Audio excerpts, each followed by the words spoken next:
Hello, it's Monday the 22nd. I'm FxPlew and this is the market brief.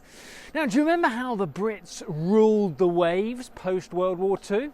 Well, that was before everything rather went down the plug hole by the 1960s. But hold on to your hats because tech is coming back. And there are some calling it the second industrial revolution even. Of course, that is the news that Nvidia, Google and Microsoft all announced that they'll be ploughing in about £25 billion into AI factories in the UK. Forecast is for an initial jobs boom in about 5 years' time and the full shebang in 10 years. Meanwhile, Reeves is beavering away on her November budget while approval ratings are still falling pretty fast. Whispers in Westminster suggest she's even eyeing up VAT. That would rather break her hands-off promise on taxes, but the rumour comes from public opinion being sought over putting VAT on taxi fares. Of course, there is a twisted logic that suggests that VAT is optional because you can avoid paying it if you don't buy the goods or take the taxis, of course. But that's a little distracting from the economic importance of strong consumer spending.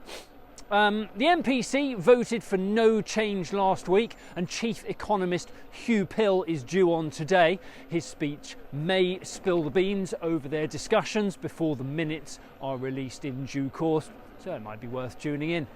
Over in the US, Powell is fast becoming the bogeyman for anyone falling behind with their mortgage payments or their credit cards, or indeed struggling to find a job. It's all Powell's fault, apparently. Never mind the economic cycle, this is pure political pantomime powered by the Oval Office. Inflation may remain a little sticky, but the Fed's dual mandate is for price stability and full employment.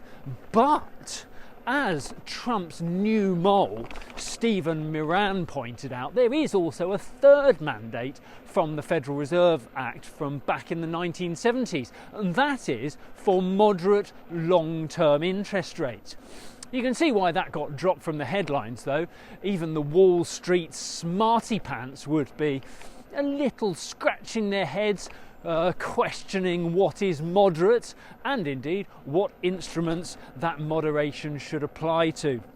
Meanwhile, in the market, the dollar index saw a bit more volatility last week, between about 96.20 and 97.80, and we kick off the new week from around 134.70 against the dollar, 114.80 against the euro, and euro dollar is around 117.35 on the open this morning. That's it from me. Have a great day. If you do not have a clue, then just tweet through and ask FxPlew.